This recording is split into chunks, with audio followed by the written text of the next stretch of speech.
Greetings and salutations, one and all. Welcome to another fantastic week of Fractured Orders. This is episode number 13, for those of you keeping track, and also if you read it in the title of literally all of the things, you will know what episode it is, and that is the one. It's a pleasure to be back. We've taken a few weeks off. For those of you watching this live, thank you very much. For those of you watching this on other forms of media, thank you for sticking with us in our off time. Really appreciate that, obviously, as always. And I'm really excited to get back into Star Wars and to make sure that the party doesn't die to some weird slicer and or whatever they're getting themselves into now. Should be interesting. I know the crew is excited, and we are all here on time, ready, and accounted for, and that's always great as well. So, without further ado, we go ahead and switch over. Hello, everyone. Hello. Hello. It's wonderful to hear all of your lovely voices again. It's wonderful to hear your voice again. Good, fantastic. I'm glad that You sound sick. the feeling is mutual. No, probably just allergies. Oh, okay. Yeah, I feel fine.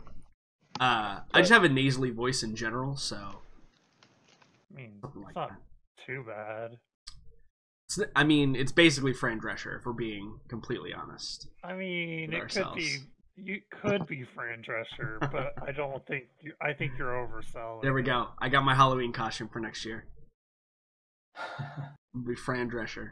Can you do the laugh? The Fran Drescher laugh? I'd have to hear it, but yeah, I could probably imitate it pretty good. Hmm. I'll start practicing. Yeah, go ahead. Oh, wait, I have no idea who you're talking about. how did you do on Nano, by the way?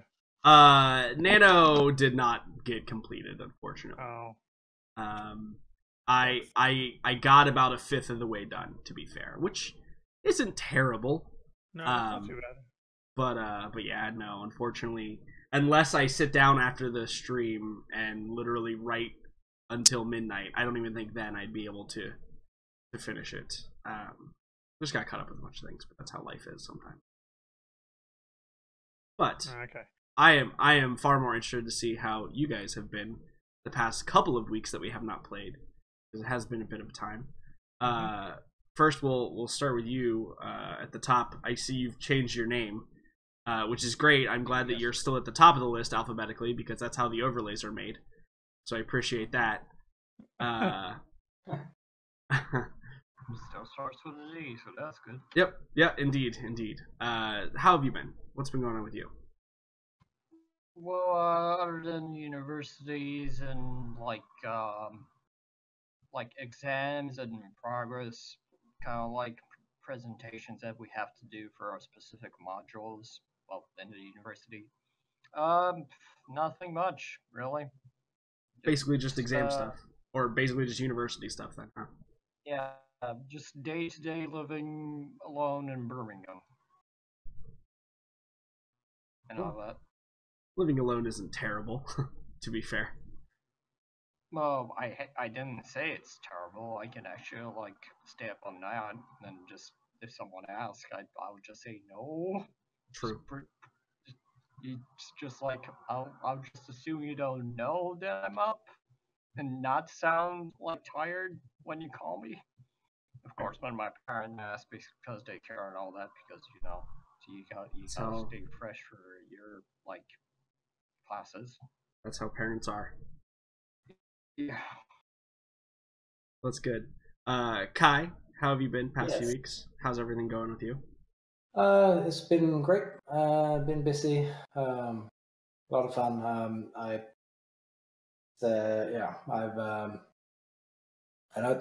not sure if I told you earlier. I'm a coach with football now. They dragged me into being a coach at floorball as well for 2 teams. So it's mainly kids sports these days. I used to be a soccer coach. Football. Yeah. So Yeah. I can I've been understand. taking classes the last few Wednesdays for being a better coach, which has been fun also. but there's been a lot of things that needs to be done. So good and busy. Good. Fantastic. Keeping busy is good. It distracts you from all the other stuff going. So Yeah. generally. Distracting me from not playing Star Wars. Correct. Mostly that. That's obviously top of the list for everyone, I assume. That's okay. We're back with a vengeance, some might say. Good. Mulan, hello. That leads to darkness. Are you? Hello. I don't know if you've met the party recently, but anyway, Mulan, tell us all about you. What's been going on with you? Couple of Life's weeks. been very busy. One of my big jobs I finished off, completely handed it over, got paid, that's done. The other one is super delayed because they decided to change contractors. Well, they fired their contractor about 2 weeks before they thought that they were going to hand over. So that job is going through some turmoil. Also, finally exchanged on a place, so I'll be moving at the end of the year, which is super soon, and I don't know how that's all gonna happen. Yeah, but literally 31 days. yeah, exactly. So, and I leave on the 22nd to go to the States, Christmas. So it's actually I've basically got 20 days. So I'm trying to figure out what's happening with this job. I've got another installation next week for the first half of the week, and this weekend I'm off for a stag do that I have very little information about. They've told us what to bring, and we have to get to this one point, and then everything from there is a secret. So I'm sorry, what is this? a stag do is what you call a bachelor party. Okay, all right. I figured it was something to do with that, but I just needed to be aware. It is. Yeah, we have stags and hens. Right. Is it for you or is it? No. Okay. No. Right. Oh, no. No, it's for someone else. I'm standing up in the wedding, but I'm the only person who has all the details are the two best men. So we're all meeting about an hour and a half away from where I live and following them to some place. And one of them has planned something for the day that requires Nerf guns, and the other one has planned the evening, which requires us to have little plastic figurines, and we don't know what for. But planning this has been actually very annoying. They've both been really difficult throughout the whole time. So I spent part of my weekend buying upgraded springs for my Nerf guns so I can try as much as possible to hurt them. Good. That seems fantastic. That's been me. Yeah, that seems great. I've noticed you played some more Divinity recently. Yes, I did. The guy who I play with, he's just started a university course in video game art and design, so he's been pretty busy. But yeah, we managed to get a few good sessions in recently, which is nice. We went from level 9 to level 12. Okay, cool. So yeah, that's been really, really fun. It's a really good game. What also?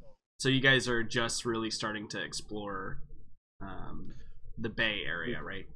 Yeah, we've done a bit of it now. I think our next thing is to go to the Blackstone Pits or Black Tar Pits or something the Black like Pits. that. Yeah. Black Pits. Mm-hmm. We just also went and did that fight that you have to do blind. Right. Which, and there have been a few fights that we've done recently actually that have been super rewarding when we pulled them off. There's this other one, probably did it already. It's in a graveyard.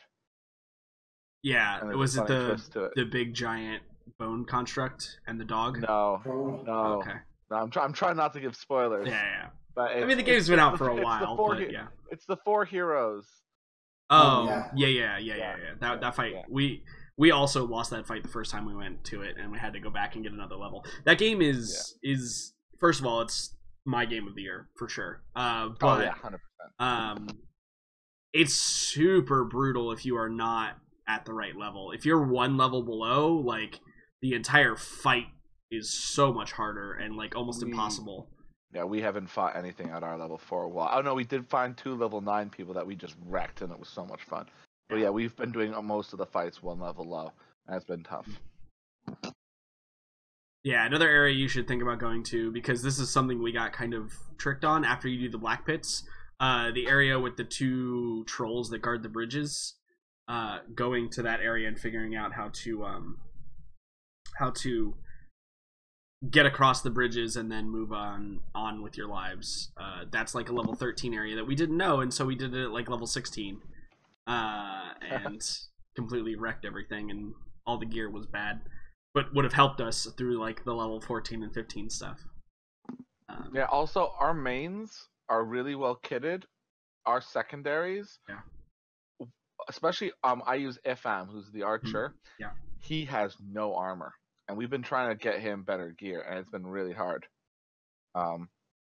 He is squishlands. Playing a sword and board character is the most broken thing in that game. It's literally impossible for me to die. Nice. Yeah, it's you'll get to a part if you like continue on through the graveyard quests where there's this fight and everybody else died and I was the only one alive and I just can't die. It's impossible. First of all, you get the cheat death ability. So for 2 turns, it's a necromancer ability. For 2 turns, you literally can't drop below 1 health. Then you get like chains, so every time things hit you, you deal damage back to them.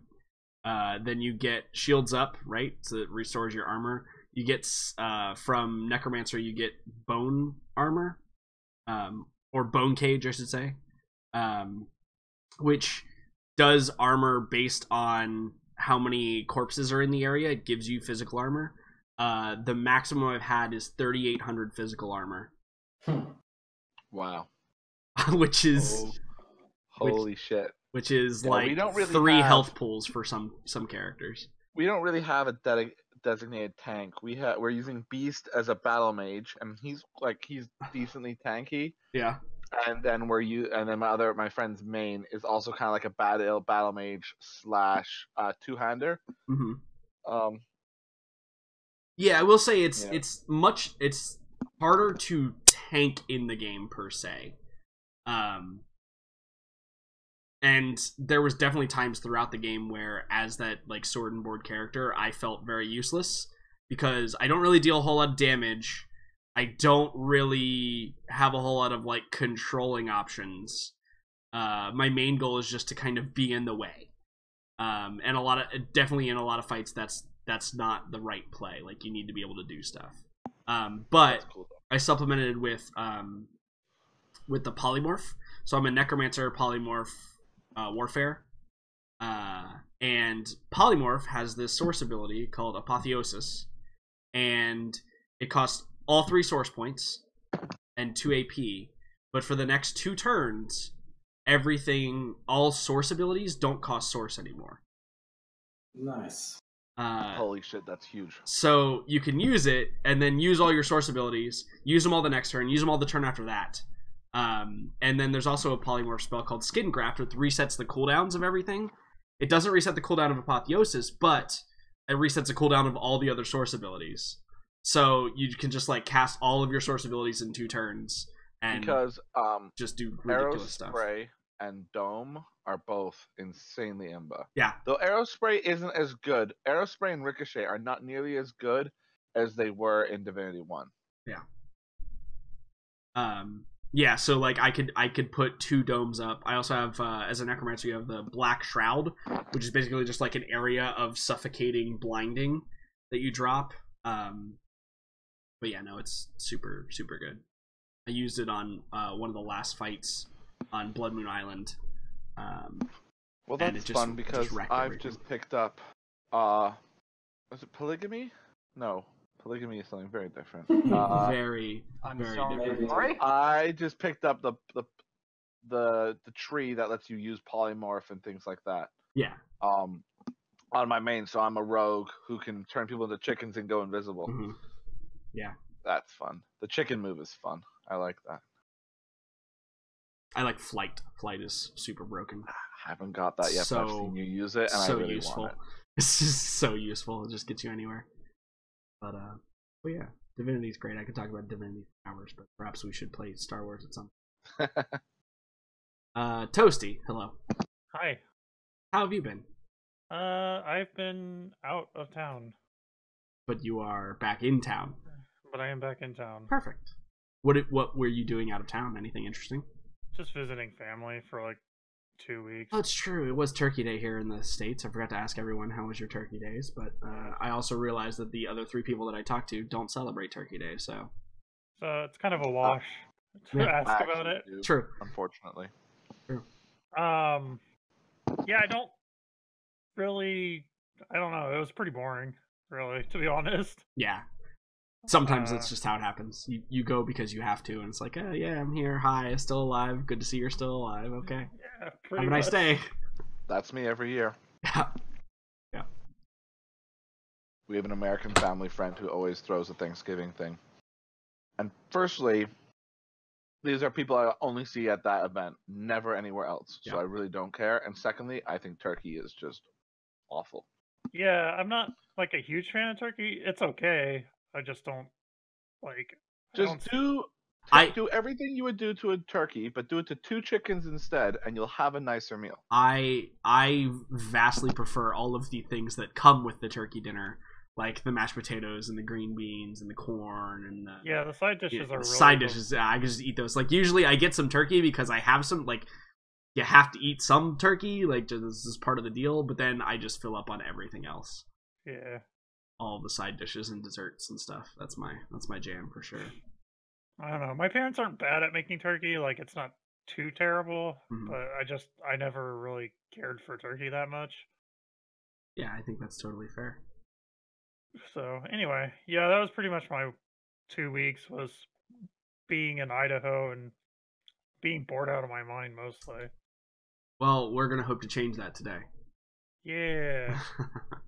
Should be good. Yeah, speaking of Turkey Day, my neighbor who lives downstairs of me, I've known him since I started living here, and he works at a restaurant, and he told me that they had to fry like 350 turkeys on Thanksgiving.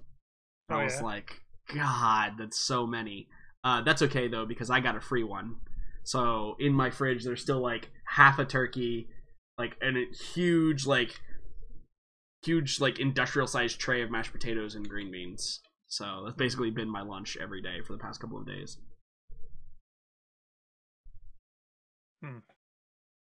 And will continue probably to be my lunch for the next. Yeah. So it's probably time to throw it away. Yeah, it's the problem. Yep. Z, hello. Hola. How have you been? What's been going on with you? Went to Arizona for Thanksgiving. I don't like Arizona. Yeah. I don't think anyone really does, even the people that live there. Well, like, the primary demographic that seems to exist there loves it, because it's old, well-off white people from, like, the boomer generation and whatnot, because that's my parents. Fucking, yeah. Fair. But it was hot. Yep. Like, record-breaking hot down there.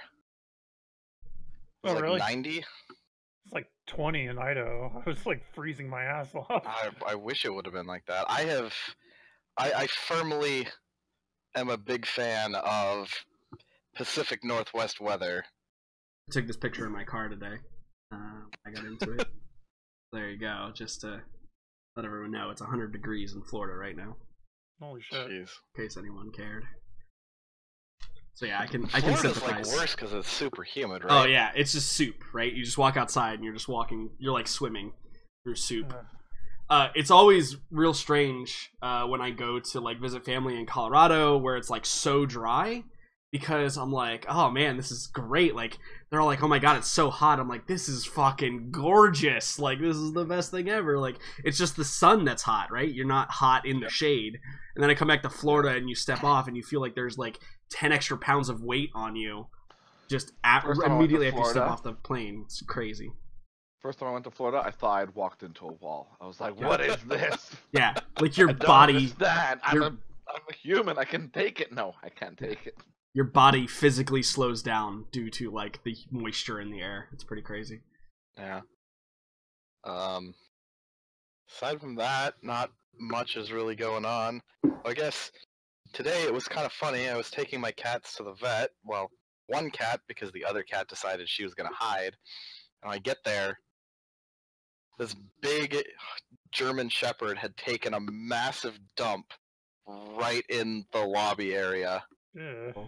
Giant, like the size of like a small child, maybe. I don't know. Like gallon Ziploc bag to pick it up. It was ridiculous. Wow. It's fantastic. So you just sat in there in the lobby with that for... Yeah, it was bad. The gal behind the counter had to pull out some spray and tried to, mask the scent. Amazing. Well, that is an interesting... as for me, it's been pretty boring. Went back to work, bleh. Is basically how I feel about that, but that's what happens. I went to a wedding, and that's basically it. That was just on vacation forever and ever and ever, not doing anything productive and or otherwise. So I'm paying for it now, not being productive during my vacation, but whatever. What are you gonna do? But yeah, that was basically it. I've had a very boring. Played a lot of Divinity. Played a lot of Dota. And recently, during the Steam sale, I purchased Endless Space 2 because it was finally on sale for a reasonable price for like $20 or something like that. So I purchased Endless Space 2, and it's pretty great. There's definitely some like really cool quality of life changes. It's a 4X game, so for any of you that have ever played 4X games, you know that like it's gonna take like 20 hours before you really understand what's going on in the game. If it's a good 4X game, it won't feel like 20 hours. Oh yeah, no. Literally yesterday I started playing it at noon, and then it's like 8 p.m. and I get a message on Discord. I'm like, holy shit, how did it become 8 p.m.? I've just been playing. I was all in the same like single game. Just been playing for 8 hours, and I'm like, oh my god. Okay, well, there goes my life, I guess. So it's pretty good. It's pretty good. I enjoy it a lot. Very few gripes about it.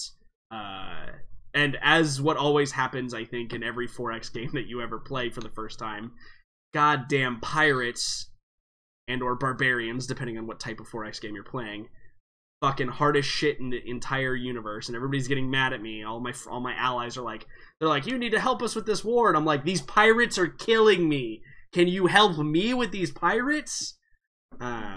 Until eventually I got big enough to kill the pirates, but then by that time everybody hates me, and I'm all by myself in the galaxy. So. Oh yeah. But no, it's good. It's good. I have like over 200 hours in the first one, so probably gonna be about the same in this one. It's good. It seems like they fixed a lot of the annoyances from the first one, and it's beautiful. It's a gorgeous game. Like, one of the really cool things is it's obviously a space 4X game, and every time you zoom in on a system for the first time, it does like this cool little like sci-fi like TV show-esque like zoom in on each planet in the system individually, and then it will list off the different resources on that planet, and then it'll zoom to the next one and list off the different resources, zoom to the next one and list off the different resources, which probably gets annoying after a while, but you can just click through it and it's done. Like, you can skip it if you want to. And then when you colonize a planet, it will like give you a shot of the surface of that planet, like, and it'll show it like if it's a rainy planet, or if it's like a corrosive planet, or if it's like a ocean planet. It shows that, and like a couple of like creatures that are on it, and it just has like this little cinematic, which is just like really beautiful, and it's also skippable. So like if you don't want that stuff, you can just click through it, not care. But yeah, it's really good.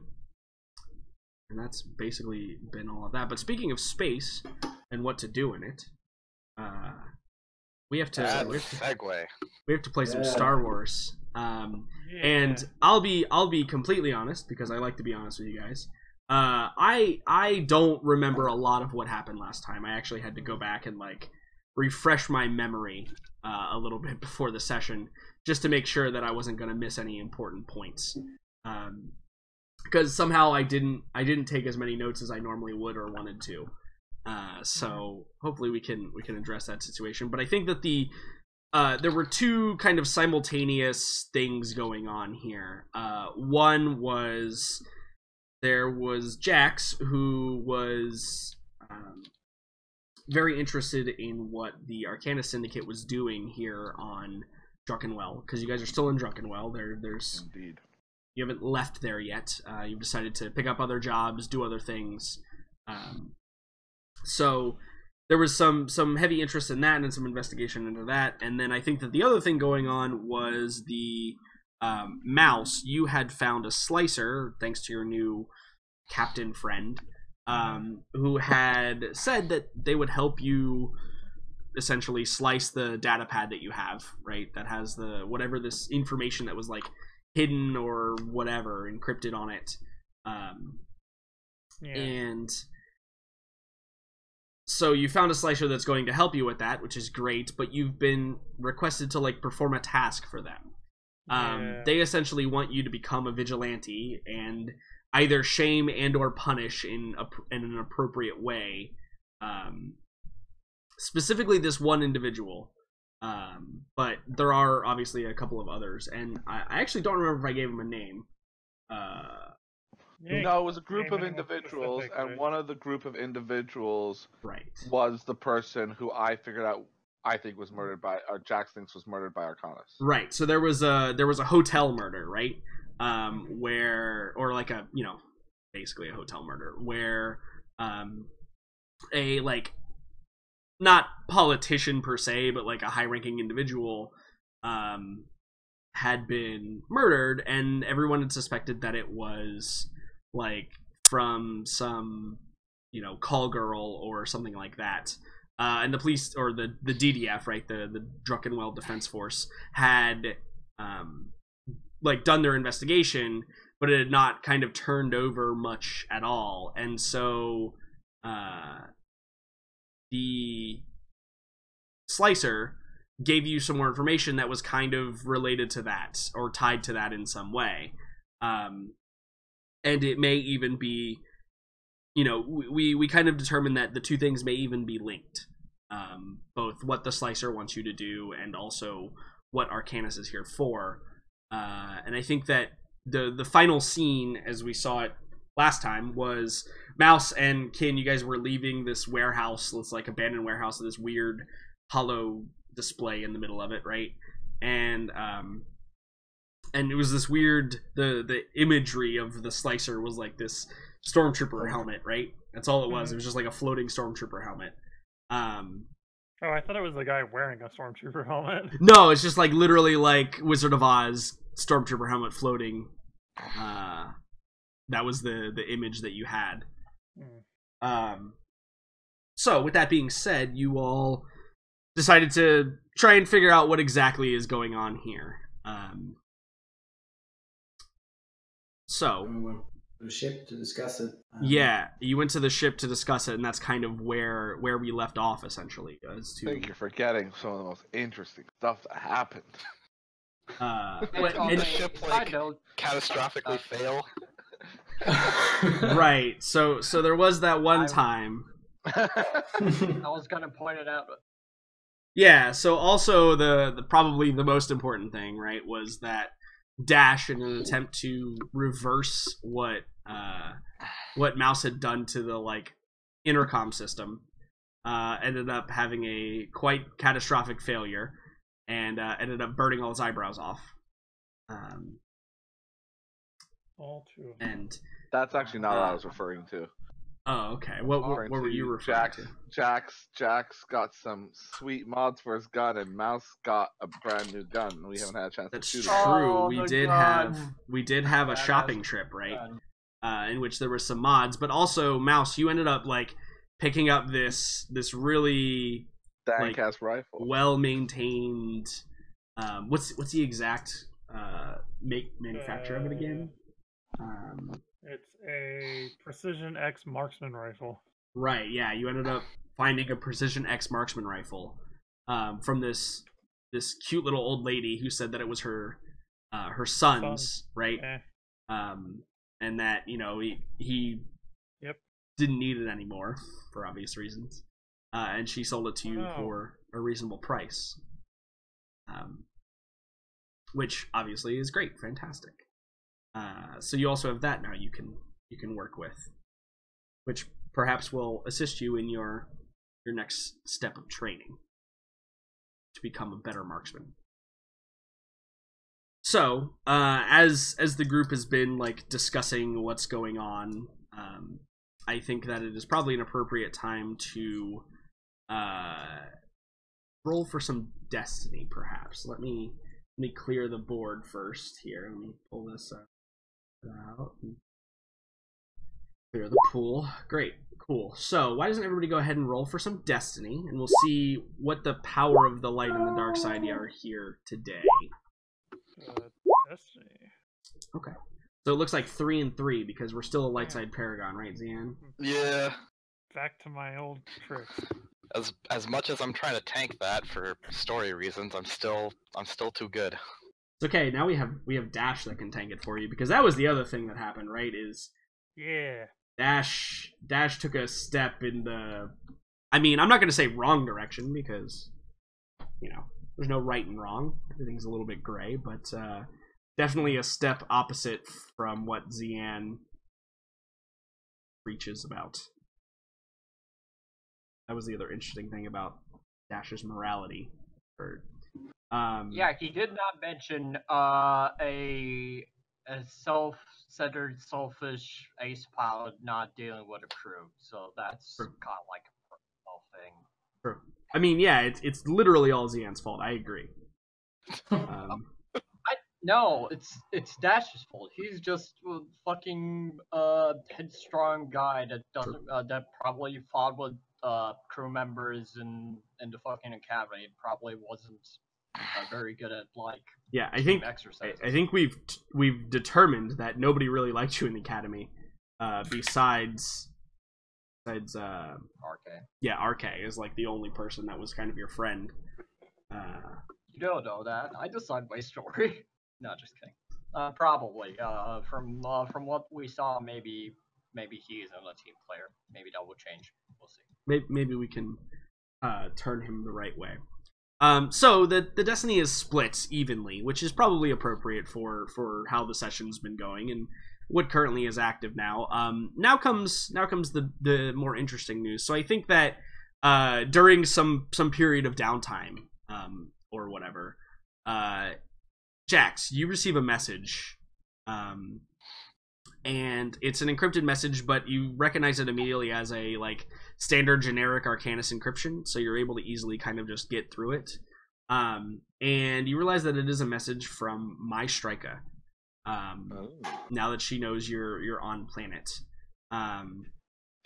and the message details include a meeting location, and the fact that it's one of those cryptic messages where you get the feeling like she might need you for something, but she doesn't want to admit that she needs you for something. She probably words it in such a way like, hey, if you're willing to make a few credits, I've got this thing that I just can't be bothered with, but it needs to be done anyway. Right? And so is the message asking for a meet, or is it giving a location to do the job? No, it's asking to meet with you. She doesn't want to send the details over message. She wants to meet with you. However, what this does do is this does trigger your obligation.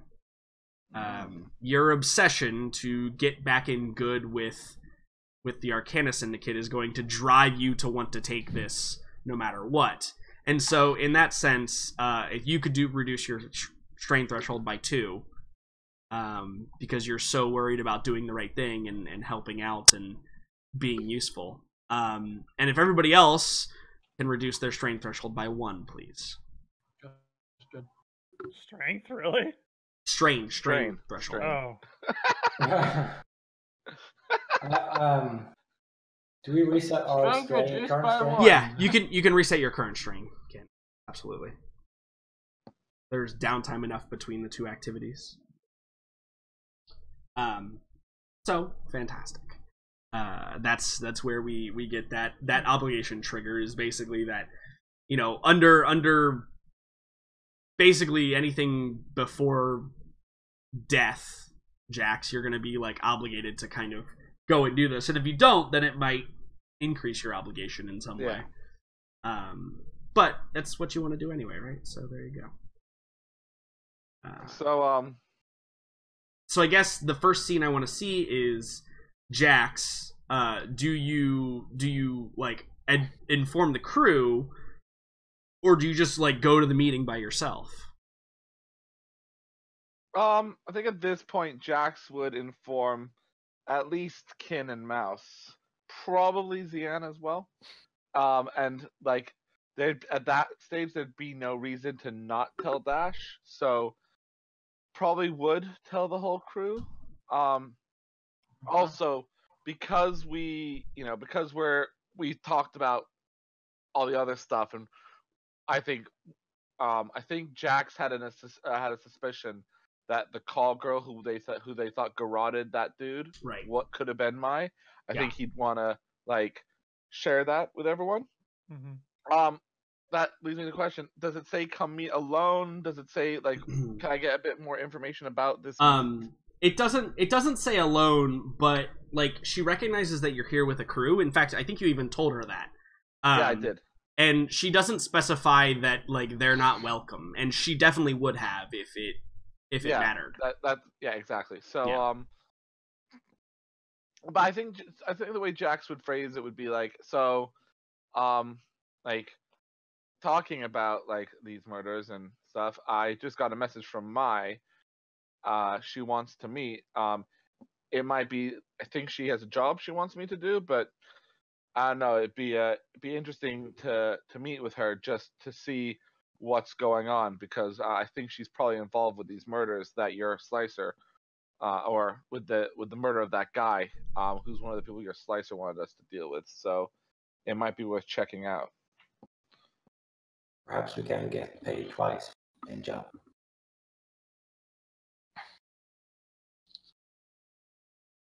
Yeah. Sorry. No, it's cool. So yeah, I think that the crew, notwithstanding any particular qualms about this. I was gonna say Dash was gonna be away from the group. Oh yeah, I mean, like, Dash, do you have input on this then? Well, if he comes up, he kind of like shows us like, well, it's your thing, you do you. Kind of like says dismissively, as he kind of like says without any emotion or interest, but it's just like, I'm not forcing. I'm not forcing you to not go. And it's just like real weird because he's got no eyebrows, so. Yeah. The shrug is well enough, damn it. Yeah, I think I don't think that would phase Jax. Do you need help? I don't know if I'll need any help. I don't know what the job will be yet, but I definitely like some people to at least be nearby just in case. My relationship with Mai wasn't always the easiest. Well, if you feel like you can use any assistance I might provide, I'm more than happy to go with. I'd appreciate that. Yeah, I can keep watch. Yeah, let's do it. Yeah, he will come along as well. Okay, alright. So Dash, are you staying on the ship by yourself, or are you gonna just tag along, like, with maybe the crew that isn't directly involved in it?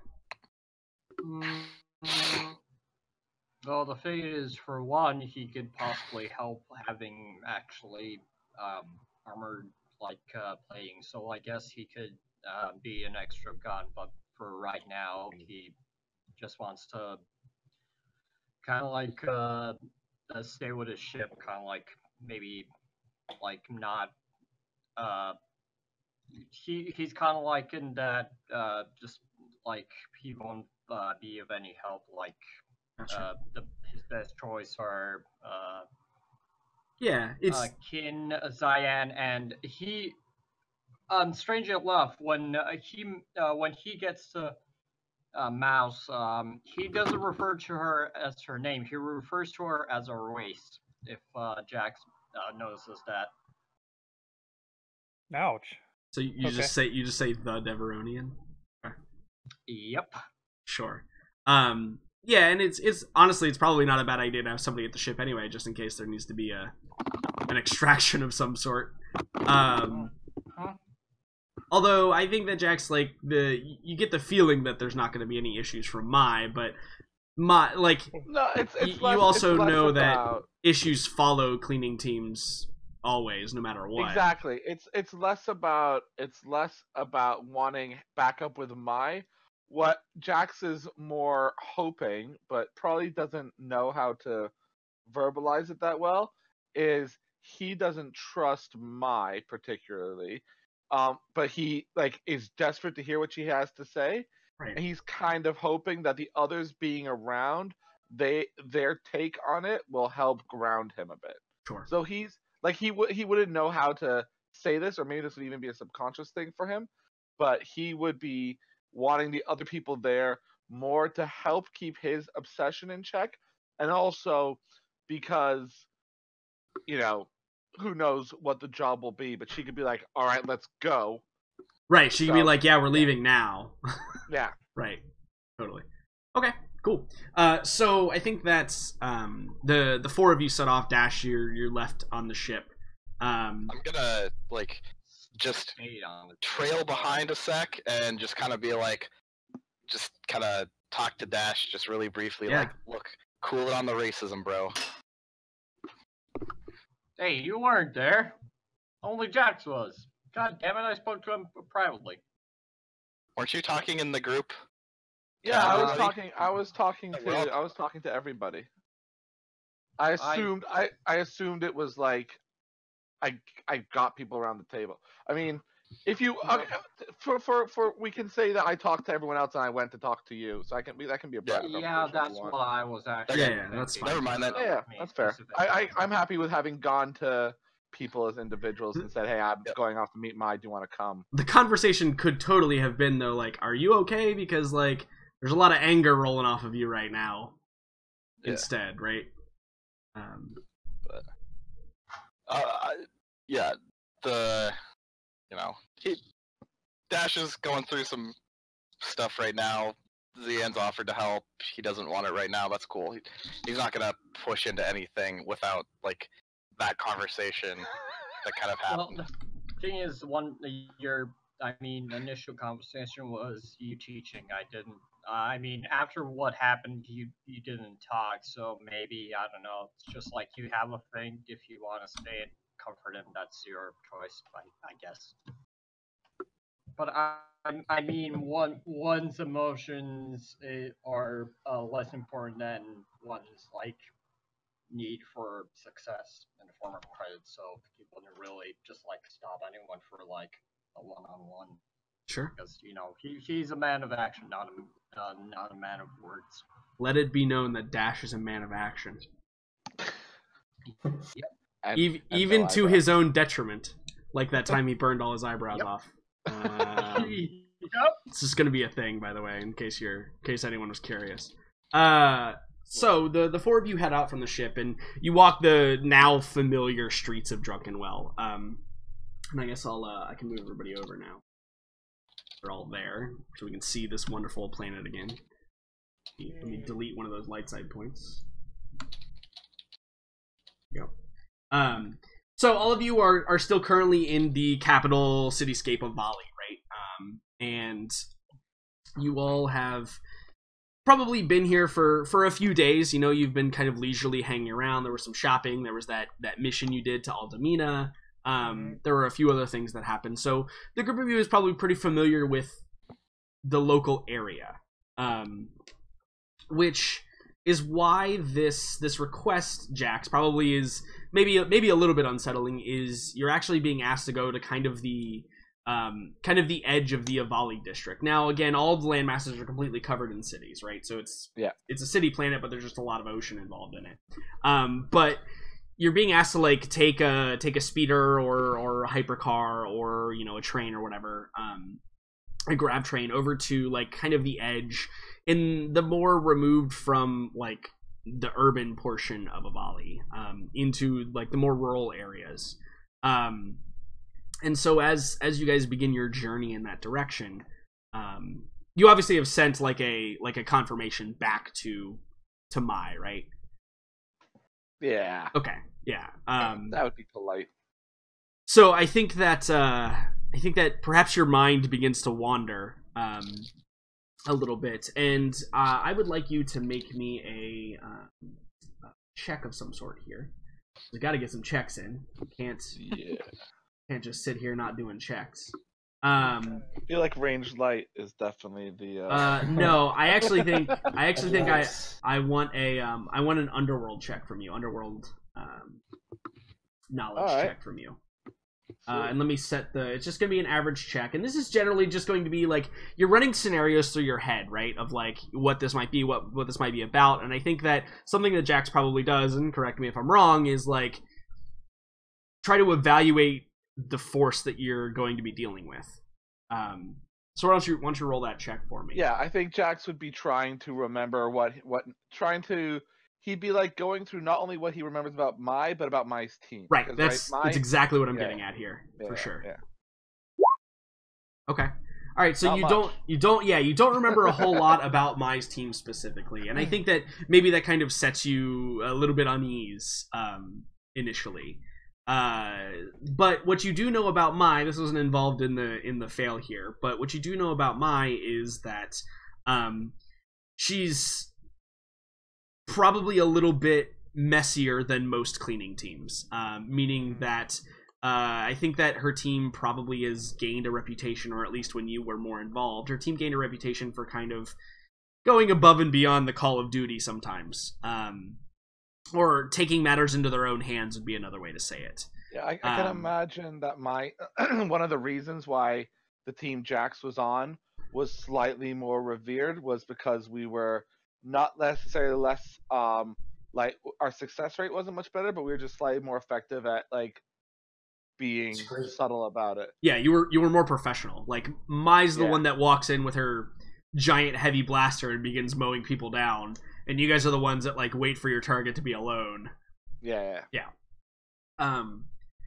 So as the speeder car or whatever you guys have taken over to this area comes to a halt, you're in front of this large, like almost complex of, it's almost like a shopping mall, where there's like a bunch of, or a marketplace, right? Where there's a bunch of like kiosks that are all kind of facing into like this center area. And you can tell this is probably like the old district of Avali. You're still technically in the city itself, but it's kind of like the old historic area of Avali. And that's represented by like, there's this fountain, this large fountain in the middle of this like marketplace area. And you know there's water coming out of it because it's still during the daytime, and there's this statue of this man and this woman who are like clasped, like they're clasped hand in hand, and the woman has like a blaster in her hand, and the man has like this cape. He kind of looks like it looks a little bit like Lando Calrissian, right? Where he's got like this, he's got like the cape on, and he's like in like high level society clothing, and he's got like a scepter in his other hand, and the significance of this means nothing to you guys and probably means nothing to most of the local population, but it kind of is a landmark that a lot of like tourists, if there were any tourists that came to Avali, would come to. And I think that's also very represented by the fact that when you're as you guys begin to like move into the marketplace, you see there are a lot of people, both aliens and non, that are like doing the touristy thing where they're like going to the kiosks and they're looking around and they're taking pictures, and like there's a lot of things going on, and it's an interesting place for a meetup for a couple of different reasons. One, there's a good chance for like evidence to be seen here, right? But Mai has actually instructed you, Jax, to meet at the fountain itself. That she would be waiting for you at one of like the little tables or benches that are sitting kind of surrounding the fountain. Cool. Can I roll either a streetwise or a skullduggery check to try and determine what potential benefits there would be to meeting here? Or Yeah, maybe I don't need to. It's No, up to you. I definitely think it's a streetwise check for sure. Cool. Yeah, and it's going to be average. Give me an average check. So whenever you're ready, roll it. Yeah. So I think take the strain in this situation. Take 2 strain in this situation. But your successes there are you're going to learn a couple of different things. One, it's very open. You feel almost immediately that you are very exposed as you walk out here, which means that there's a good opportunity for people to observe you from afar, which is both a good and a bad thing. One, it gives you Overwatch, right? Like, it gives you the ability to, if you knew the location ahead of time, to set up the ability to monitor the entire situation. And so that's probably also where, like, one of your strains, like, you realize immediately that you're at a disadvantage here because she obviously told you to meet in this place because there is some key advantage for knowing what the place is before getting here, right? The other advantage here is it's very public. Regardless from being removed from, like, the more urban areas of Avali, it's very public. And so any funny business would immediately be met with, like, there's a ton of civilians in the area, and that would obviously bring upon a quite a bit of heat, as it were, should anything go awry.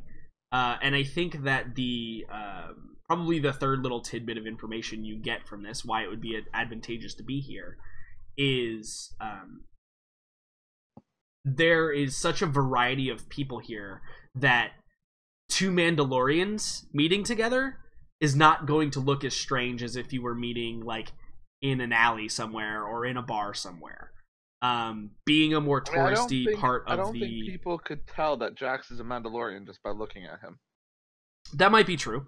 But she definitely looks very Mandalorian. Yeah, she's Mandalorian as fuck.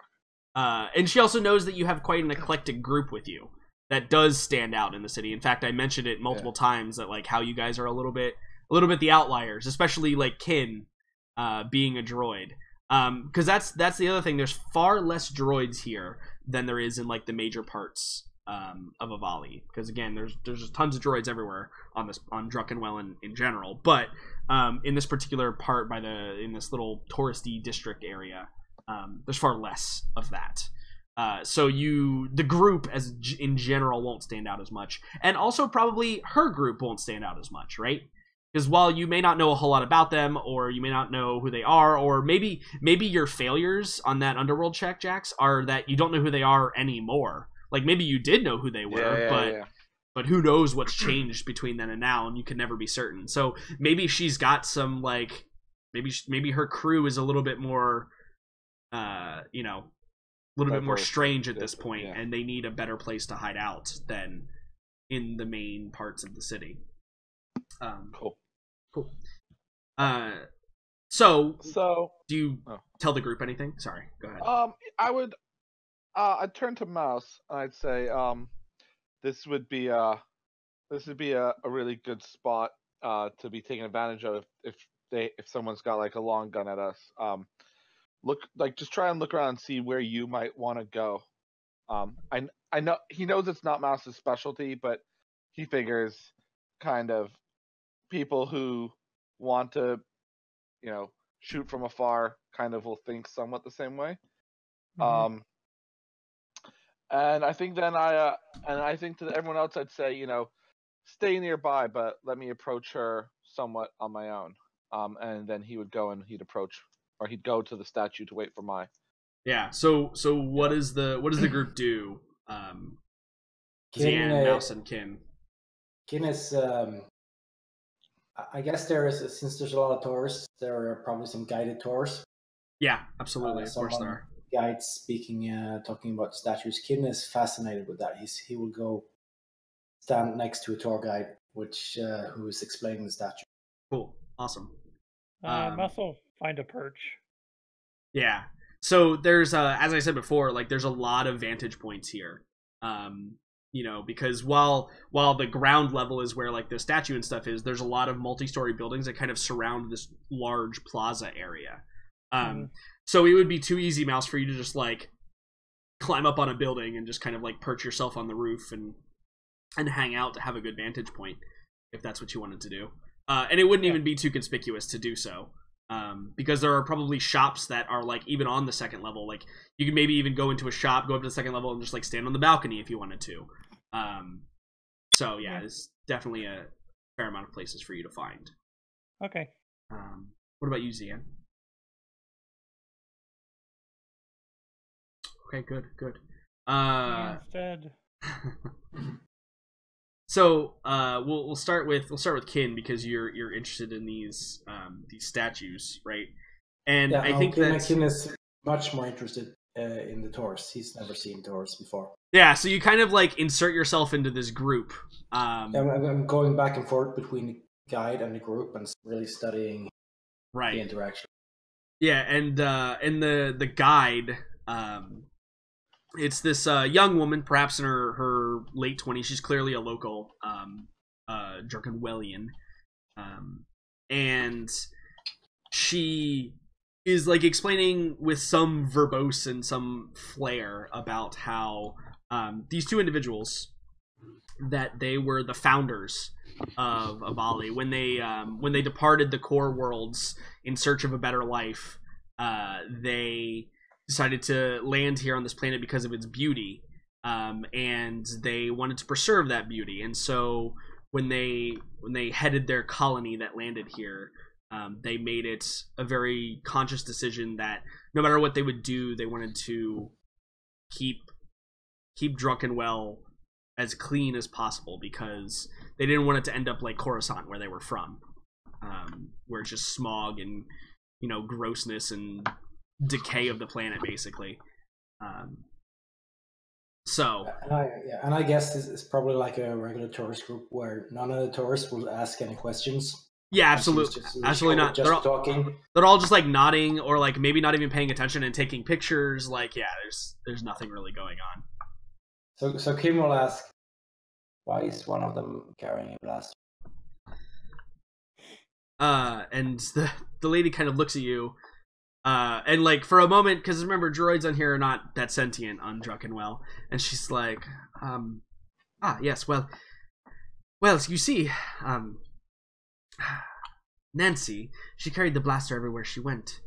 She used it to defend one another. Her husband, Drew, he was the politician of the group. He abhorred violence, so it was up to her to keep order. In fact, she is one of the founding members of the Drunkenwell Defense Force. So for that reason, she's depicted with a blaster. Yeah, you like that? Awesome.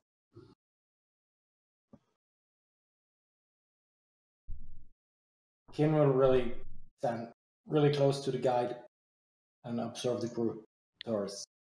Yeah. From the outside, it would look like he was her bodyguard, but she's really uncomfortable with it. Sure.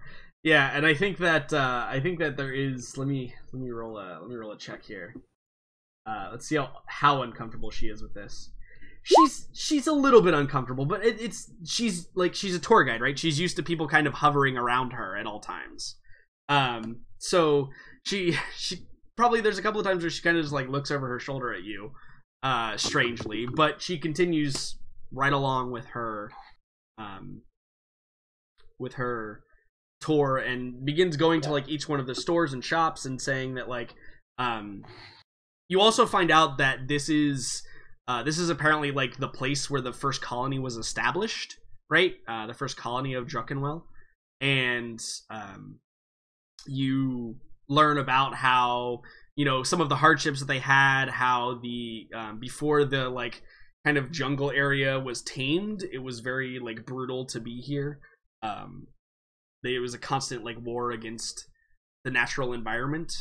But yeah, no, it's all very interesting about the planet. So you can have that that tourist knowledge of. Basically, Kim will just try to stay with the group as long as they're not moving too far away, and at the same time trying to keep an eye out for whatever happens. so he Oh, can my fucking headphones. look a little bit like he belongs more than he earlier. Yeah, absolutely. Also, those damn headphones. Zian, are you here? His mic's muted in Discord, Oh, so okay. he's Okay, probably. good. Just checking. Okay, cool. So I think that as that's all occurring, I wanna go back to Dash real quick, because there are some things for you here, and well, maybe not in this particular scenario, but there are some things for you.